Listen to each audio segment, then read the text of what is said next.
Olá pessoal, essa semana nós vamos falar sobre triângulos, né? Nosso assunto destinado ao EJA é triângulo, e triângulo é um polígono dentro da geometria que tem uma importância grandiosa. Ele fundamenta muito o estudo dentro de cálculos da geometria, visto que muitas figuras, muitas formas, elas podem ser repartidas em triângulos. Então, basicamente, a gente vai dedicar uma parte do nosso estudo às características do triângulo e à classificação.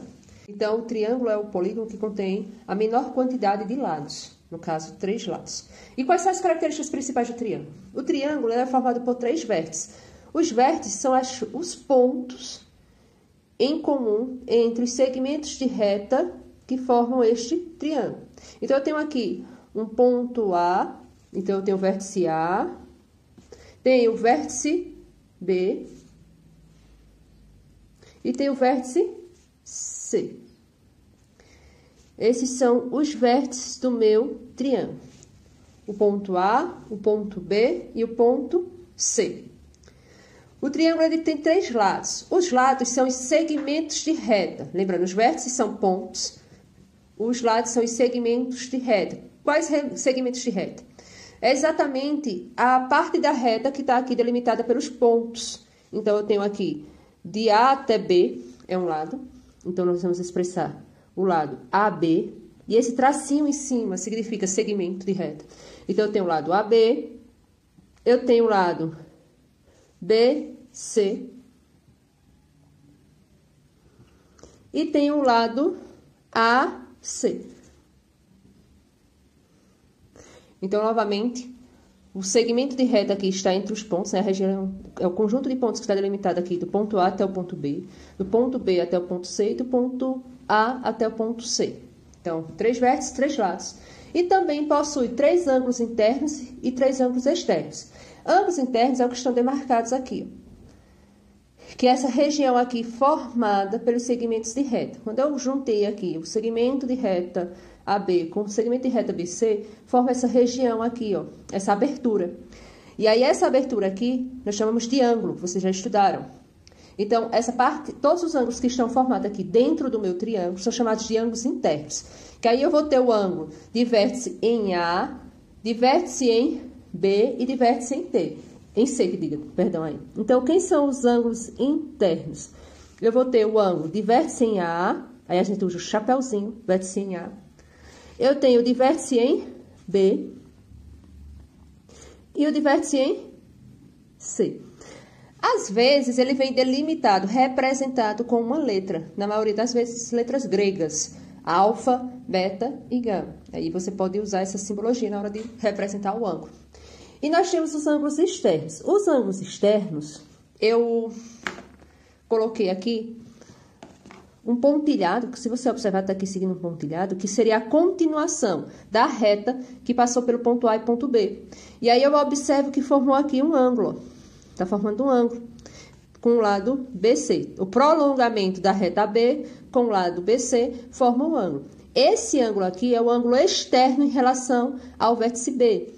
Aqui, ó, eu tenho o prolongamento do segmento BC, da reta que passa pelo ponto BC, e o meu lado AC formou um ângulo, e assim sucessivamente. Uma coisa curiosa é que esse ângulo externo aqui, ele soma 180 graus. Você observe que, como a gente está trabalhando em cima de uma reta, esse ângulo formado aqui, ó, no desenho, é um ângulo de 180 graus. E aí, quem são os ângulos? Eu vou chamar aqui, eu não coloquei para não confundir muito, mas agora um B minúsculo, deixando um C minúsculo e um A minúsculo. Então, quem são meus ângulos externos? Meu ângulo externo é o A, o B e o C. Lembrando que o chapeuzinho aqui, né, esse acento circunflexo, nesse caso, está representando ângulo. Ó, o tracinho em geometria, essa informação é muito importante. Não pensem que é simplesmente, é só um tracinho, não. Esse tracinho representa um segmento de reta. O acento circunflexo significa vértice do ângulo. A setinha, se vier uma setinha, quer dizer semi-reta. Então, você tem que estar atento à simbologia dos elementos geométricos. Aí, uma coisa curiosa, uma das características importantes do triângulo é que a soma dos seus ângulos internos é 180 graus. Ó, aqui eu tenho um ângulo de 180 graus. Observem. Tem uma reta e delimitado o ângulo de 180 graus. Agora eu vou demonstrar para vocês que os ângulos internos aqui, minha figurinha já foi repartida aqui, ó, no triângulo, né, que estava lá representado. E agora eu vou juntar aqui. Eu vou pegar primeiro o vértice A. Ó, o vértice A, aqui, vou colocar. Depois eu vou pegar o vértice B, coloquei aqui. Encaixei. E agora o vértice C. Então, observem que quando eu encaixei a medida aqui, os ângulos, vértice A, vértice B e vértice C, formou aqui uma reta, ó. O lado, então, a reta. Ou seja, o ângulo formado aqui por esses três ângulos é um ângulo de 180 graus. Então, aí, a regra diz que a medida de A mais a medida de B mais a medida de C dá quanto? 180 graus, certo? A medida do ângulo A mais a medida do ângulo B mais a medida do ângulo C dá exatamente 180 graus. Isso serve para qualquer triângulo. Qualquer triângulo que a gente for estudar, seja de qual classificação, todo e qualquer triângulo, ele vai ter a soma dos ângulos internos igual a 180 graus. Se você pegar qualquer triângulo, for fazer esse testezinho em casa, você desenha um triângulo qualquer da sua e faça esse teste, você vai observar que ao unir os vértices, você vai obter um ângulo de 180 graus. Outra característica importante aqui do triângulo é que ele não possui diagonais. Como assim não possui diagonais? A diagonal de um polígono é quando eu tento unir um ponto ao outro que não esteja consecutivo. Por exemplo, A e B, eles são consecutivos, formam um segmento. Eu teria que ter um outro ponto aqui para que eu pudesse traçar que não seja vizinho nem de A, ou seja, não seja vizinho de A. Então, eu tinha que ser aqui, para aqui, ó, o C que é vizinho, o B é vizinho, aí eu poderia traçar diagonal. Mas no triângulo eu não tenho essa condição, porque o A é vizinho do B e também é vizinho do C. Eu não posso traçar uma diagonal.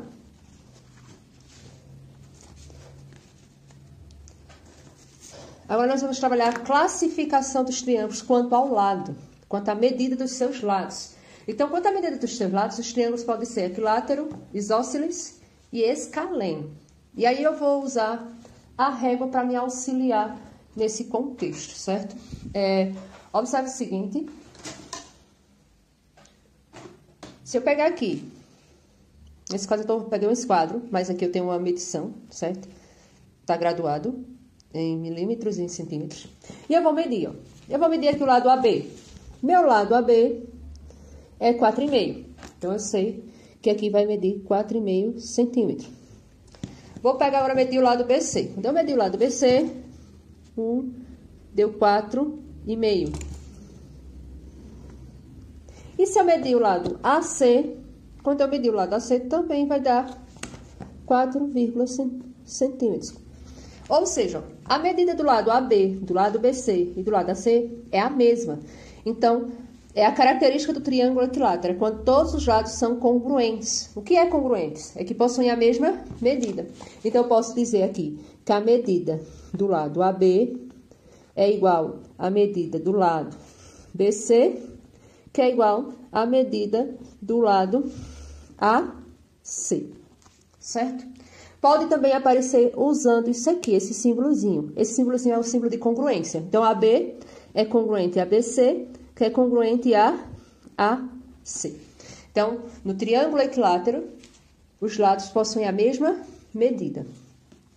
No triângulo isósceles, observe que agora eu tenho uma diferença. Não quer dizer que todos... Eu já não tenho um triângulo equilátero que só observa essa medida aqui é maior, né? Um pouco maior do que essa. Então, a gente vai observar agora medindo qual é a característica do triângulo isósceles. Ó, medi aqui 4,5.